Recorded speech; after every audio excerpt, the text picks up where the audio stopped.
nag Arfan nee na ñu ngi koy xaar ci kanam fi nga xam ni moo di ca OFNAC li ko waral nag mooy coow dafa judduwaat ca diwaanu ko Wakaam di coowal suuf soo xam ni nekk na loo xam ni indiwaat na ay tension foofee ca Wakaam ci communauté lébu bi ba tax na kon moom jaraaf bu Wakaam di Papa Youssou Ndoye ñu daal di koy convoqué tey foofee ca OFNAC kon mi ngi noonu muy information boo xam ni kon daf ñoo dab waaye moom mi nga xam ni moo di jaraaf bi mi ngi xam ne ni nag commencé naa sonn ci convocation yeeg problème yi nga xam ne ñu ngi ko koy indil ndax ku xam Papa Youssou Ndoye xam ni itam mag la te yenn yi amaana attanu ko. Arfan ma bàyyi la nga yëkkati ci quelques kàddu rek avant ñuy continuer. Oui, xam nga aussi c'est une information sensible, très sensible, parce que wàllum suuf ki xam sama suñu mbokk lébu yi ñoom daanaka seen problème majeur yëpp suuf la. Voilà léegi tey bu ñuy wax suuf ba ñuy convoqué le jaraaf Youssou Ndoye pour mu war a dem wuy ji fële ci OFNAC ak état de âge am état bu mu nekk ni parce que ñu ngi xamal ni moom sax moom jaraaf Youssou Ndoye nee na état de santé am mayu ko pour mu mën a dem wuy ji donc dafa feebar donc on sait que ñun ñëpp xam nañu ni màgg la. Voilà yenn yi déplacement yi day xaw a jafe ci moom day xaw a métti ci moom mais quand même lu yoon bëgg aussi kenn mënu ci dara war naa dem leeral ci luñ koy tuumal parce que aussi OFNAC bu la woowee c'est dans le cadre de la fraude donc fraude, corruption, tout ça lañ lay wooyee nga dem wuy ji. Il n'est pas dit que OFNAC day tëj jaraaf Youssou Ndoye aussi il faut que ñu def attention parce que bu ñu déggee ni que le jaraaf Youssou Ndoye est convoqué au niveau de l'OFNAC ñu jàpp ni que dañ koy teg loxo OFNAC tegul kenn loxo c'est-à-dire que peut-être bu amee ay manquement ay nit yu ñëw signaler parce que bu leen fàtte aussi mbirum suuf mbirum ger wala ay comment dire ay fraude yooyu nit ñi dañ koy signaler OFNAC day am ay dossiers yoo xamante ne OFNAC aussi day enquête def ay rapport créer ay rapport di épingler ay nit maintenant bu fekkee dafa am rapport bi épinglé ci la gestion ci suuf ci wàllum suufu foofu ci Wakaam wala ci côté lébu yi foofu jaadu na aussi ñu woo jaraaf Youssou Ndoye pour mu ñëw leeral parce que moom voilà moom mooy seen jiit ñu woo ko mu ñëw leeral il n'est pas dit que moom lañ koy tuumal mais bu fekkee am na ay litige surtout litige ci seen côté suuf moom la ñu mën a woo mu ñëw leeral andi des explications des éclaircissements par rapport à ça mais dañuy xaar comme convocation la ñuy wax ami dañuy xaar l'évolution de la situation ou bien l'évolution du dossier ñàkkul fii balaa midi dinañu am lu ñu leer ci la convocation di jaraaf Youssou Ndoye amuñu noonu Arfan kon am na solo bu baax a baax ñu door kon ak député yi nga xam ni jamono ji Arfan ñu ngi en séance plénière wax naa ko sànq pour lu soxal la levée de l'immunité parlementaire député maire bu Louga di Moustapha Diop Arfan bu ñu fàttalikoo coow da koo toppoon si mbirum Tabaski Ngom affaire Tabaski Ngom bi nga xam ni dañu woon moom moo ko lebal xaalis bi nga xam ni moom la demee campagne xaalis boobu nag après ñu gis ci coow li nga xam ni Arfan juddu na ci moom Tabaski Ngom ñu daal di koy déglu ñu baree bari waaye moom Moustapha Diop ba tey kenn mënagu koo déglu ndax xam nga ni dafa am malaanu kiirlaay ba tax na nag tey jii la ñuy daal di teggi malaanu kiiraay boobu amaana ngir mën koo déglu ngir mën a leeral si coow loolu lee Arfan nan nga ko jàngatee. Oui, c'est une suite logique parce que yow wax nga ko sànq. ni que dafa am benn mbalaanal kiiraay bu ko muur moom le député Moustapha Diop donc même bu fekkee yoon bëgg na ko entendre wala bu fekkee yoon daf ko bëgg a convoquer pour déglu ko ci li ko opposé ak Tabaski Ngom mënul nekk parce que mënul nekk député la te député aussi c'est une institution boo xamante ne dañ ko protéger ci ay mbalaanu kiiraay ñi fa liggéeyee ci institution boobu te ñu woowee leen ay député les représentations du peuple, la représentation nationale, ces députés-là, boo leen bëggee convoquer ami mënoo ko def ni di tikkotak parce que dafa am mbalaanul kiiraay bu leen muur il faut que nga dindi mbalaanul kiiraay boobu pour nga mën leen woo mais loolu aussi yoon yemul ci loolu loi dafa ne député bi mën nga ko woo sans lever immunité parlementaire boko jappé en flagrant délit légui bu féké amna flagrant délit dans ce cas dañu def ce marathon là di jar marathon bi di def tout pour lever l'immunité parlementaire du député Moustapha Diop dans ce cas dañ koy convoquer directement parce que dañuy japp ni que dañ ko japp loxo ci poste comme le cas de Bougazeli Bougazeli ba ñu japon ci les faux billets ba mu affiché wu carrément né woy yakuna lolu c'était en flagrant délit motax Bougazeli bo xolé ami jaarale wuñu ko ci ay levée d'immunité parlementaire. Alors aujourd'hui Moustapha Diop qui est en même temps le maire de Louga, il est aussi député. Moustapha Diop il a été aussi ministre. Donc lolu yep boko bolé mëno ko convoquer tay sans passer par l'Assemblée nationale. Mëno ko convoquer sans respecter au préalable ses droits. Parce que Moustapha Diop, en étant député, en étant un citoyen lambda, en étant ancien ministre, en étant même maire de Louga, il a des droits. Il a des droits. Maintenant, il faut, la justice même, nous convoquer pour nous entendre quoi. Il faut respecter d'abord ces droits-là, les droits de la personne, les droits de Moustapha Diop. Il faut que nous suivre la procédure normale. Sa levée d'immunité parlementaire. Si une affaire vous démarrer qui le pôle financier judiciaire, madame le procureur général, parce qu'il y a le procureur de la République et le procureur général. Il y a le procureur général alerte le ministre de la Justice Ousmane Diagne, attention, il y a une demande donc d'immunité parlementaire, de lever d'immunité parlementaire du député Sangam, du député Moustapha Diop. Moi je l'ai reçu en tant que procureur général, j'ai fait un soit transmis ou bien une transmission, une lettre de transmission au ministre de la Justice Moustapha Diagne, Ousmane Diagne. Ousmane Diagne aussi à son tour, il va faire une lettre de transmission au président de l'Assemblée nationale qui est Malick Ndiaye. Ça côté mom ni que voilà, et situation bi mo am, la justice aimerait entendre un de vos collègues, il s'appelle Moustapha Diop. Maintenant, on ne peut pas procéder à son audition tant que levé ou son immunité parlementaire. Donc, le président de l'Assemblée nationale, à son tour aussi, il va convoquer la commission des lois, le bureau de l'Assemblée nationale. La commission des lois, bobo, créer une commission ad hoc. Commission ad hoc, bobo, moi, Degoulou, le député d'abord, ou bien son représentant. Alors, balagnou égit la séance plénière pour hall. D'abord, cette commission ad hoc, moi, valider d'abord la séance plénière. Soit cette commission est d'accord pour qu'on aille vers une séance plénière ou bien Yaroko. Maintenant, commission ad hoc moi décider.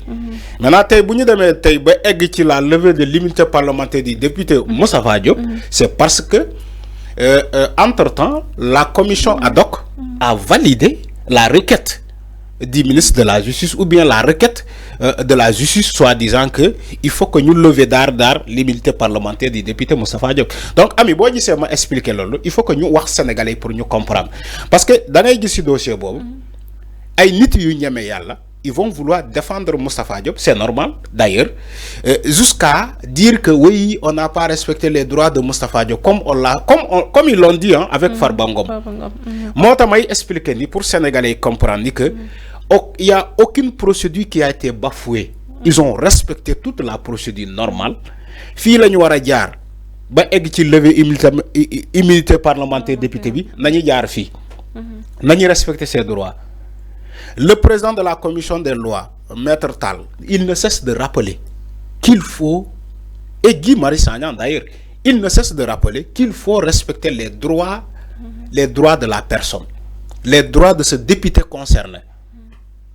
Même non lever son immunité parlementaire, tu dois d'abord respecter ses droits. Tu dois d'abord respecter la procédure normale. Mais là, ils sont en train de suivre les étapes. Si vous avez levé l'immunité parlementaire, Moustapha Diop, nous levons ko. Si vous avez nous le ministre, lolu mënuñu ko def parce que gisuñu li tax ñu lever son immunité parlementaire. loolu yëpp assemblée nationale am na ces prérogatives là. am na ko. moo tax ma ne la c'est dans l'ordre normal des choses. C'est l'obligation judiciaire qui voudrait que ce député-là nous aille vers son lever d'immunité parlementaire. Il n'y a pas de diable que ça. Ouais. Que vous faites qu'un député, ça, Boudoul Moustapha Diop, on aurait procédé ainsi, de la même sorte. Donc, le mot am. mel na ni sa Arfan affaire Moustapha Diop bi c'est différent ak li ñu gisoon ci Farba parce que au moins moom Moustapha Diop nit ñi nangu nañ ni faaw ñu lever son immunité parlementaire teg ci itam bi affaire yi yéexee parce que boo fàttalikoo cas bi xaw na yàgg tuuti mooy cas Tabaski Ngom bi affaire yi yéexee am na ñu doon wax naan yenn chroniqueurs yi di wax naan Moustapha Diop dafa jege waa Pastef loolu moom moo tax ba tey lever guñu son immunité parlementaire waaye tey yaakaar naa loolu yëpp tey dagguma la même la famille de Tabaski Ngom la famille de cette femme-là. Ouais. Mais la famille a dit la même chose. Parce que affaire bi dafa yéexoon. Mais affaire bi dafa yéexoon. Ba la famille de Tabaski Ngom a dit que pourquoi bëgguñu lever immunité parlementaire Moustapha Diop. Est-ce que du jege bu mu jege El Malick le président de l'Assemblée nationale parce que loolu lañ doon wax. ñu ne El Malick dem na Fouta ne Moustapha Diop il faut nga ñëw Pastef. Parce que c'est ce qu'il développe. Moi, El Malick, est-ce qu'il ne voulait pas protéger Moustapha Diop? La famille même de Tabaski Ngom, Souma Djoumoul, on a spéculé dans ce sens. Ni que oui, l'État veut protéger Moustapha Diop. Quel intérêt l'État a de protéger Moustapha Diop? Parce que même vous faites comme Moustapha Diop, Pastef la non, même vous faites que... Voilà, ami. Même vous faites que Moustapha Diop, Pastef la bok, mon député, nous épinglons dans une affaire, mais les députés de Pastef, demandez ça les députés de Pastef, c'est des députés du peuple, ils sont tous des députés du peuple. Ces députés-là ne doivent pas en aucun cas, protéger Moustapha Diop. Donc, lolo c'est pour rassurer d'abord la famille de Tabaski Ngom. Justice dafa wara teudé ndiaxanaay mais les députés aussi concernant une levée d'immunité parlementaire dañoo wara teudé ndiaxanaay. Si un député est convoqué ou bien fait l'objet d'une enquête té ñu war ko convoquer ñom war nañu coopérer avec la justice. Les députés là. Nous jëbbal député bi il n'est pas dit que bu ñu lever immunité parlementaire dañ koy yóbbu Seras comme on le dit c'est pas ça, c'est pas Seras. Mais la justice qui le voudrait ainsi. Parce que député là. Donc Moustapha Diop aujourd'hui issu l'ordre normal des choses. Donc la famille de Tabaski Ngom doit être rassurée ni que l'État n'a qu'à manœuvrer pour protéger qui que ce soit ou bien pour protéger Moustapha Diop. Moustapha Diop mën na am ay liens comment dire je ne sais pas ay liens amicaux ay liens amicaux avec le président de l'Assemblée nationale El Malick mais ça ne concerne pas l'Assemblée nationale. Oui parce que déjà ñoo bokk seen Louga. dama ne bu ñu bokkee Louga ñu nekk ay xarit ne veut pas dire que Moustapha Diop bu amee contentieux wala bu amee litige ci benn affaire te ñu war ko déglu El Malick Ndiaye en étant président de l'Assemblée war na ko protéger même bu ñu nekkee ay xarit loolu mënul nekk su ko nekkee su ko defee tamit sénégalais ils vont dénoncer ça.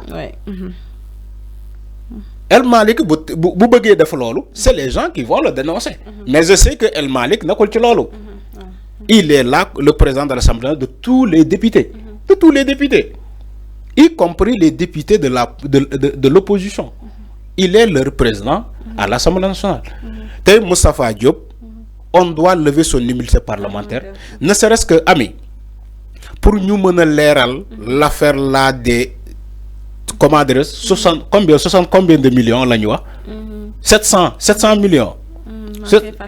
Oui, mais 700 millions. L'affaire des 700 millions là, yo xamantene yi né Tabaski Ngom daf ko jël jox ko Moustapha Diop pour mu financer campagne. Mais lolu ne serait-ce que pour ñu léral lolu war nañu lever l'immunité parlementaire du député Moustapha Diop. C'est une demande. War nañu ko lever. Il n'est pas dit que il est coupable. Je ne dis pas que Moustapha Diop est coupable. J'ai dit pour les besoins d'enquête, bu justice soxla député, il faut que nous jàppale justice bobu pour ñu mëna léral la lanterne des Sénégalais. Ñu léral ko. ce dossier-là doit être tiré au clair. Le dossier des 700 millions de Tabaski Ngom. Il ne faut pas dire que c'est Tabaski Ngom seulement qui doit payer les pots cassés. Même si l'agent du trésor là, Tabaski, l'inspectrice du trésor, Tabaski Ngom, elle a commis une erreur très grave. Une erreur très grave. Un fonctionnaire, un simple employé au niveau du trésor, a mon droit de dire un politicien pour ma campagne. Lolo, c'est un crime. De dilapider les fonds de l'État pour des soubassements politiques. C'est ce qu'elle a fait. Lolo, c'est condamné par la loi. Donc, vous faites que Lolo, ils ont rendu justice à cet acte-là que Tabaski Ngom a fait. Mais, nous s'arrêter à ça, à mi-chemin. Nous arrêter à mi-chemin. Il faut nous hotel enquête, il faut que nous entendions. Faut lay waxé. Parce que mëno japp ni que l'affaire là, légui fi la yam, japp nañu Tabaski Ngom, légui on s'arrête day jeex. Warul jeex parce que Tabaski Ngom dafa am kumu tuumal. Il s'appelle Moustapha Diop. Légui pour ñu teudé ndiaxanaay, nu ñu défé won ak Tabaski Ngom, nañ ko def ak Moustapha Diop. Nañ ko déglu. Ba mu leer nañ. Nañ ko déglu parce que jusqu'à là dégluñu ko ay chauffeuram lañu déglu ay chauffeuram dañu né chauffeuram la yoni fofu ñu wo ay chauffeuram chauffeur yi né dédét ñun bañu démé ci Tabaski Ngom joxuñu xaliss ay t-shirt ay casquette lañu jox tu vois mais ndey bi ligi mom Moustapha Diop ba légui kenn déglu ko il faut que ñu déglu ko c'est dans l'ordre normal des choses amis waaw mi ngi nonu comme ni nga ko waxé rek il faut ñu muri malanu kirayam pour mën ko déglu té ci loolu lañu nekk jamono ji ci assemblée nationale kon mën nay xaar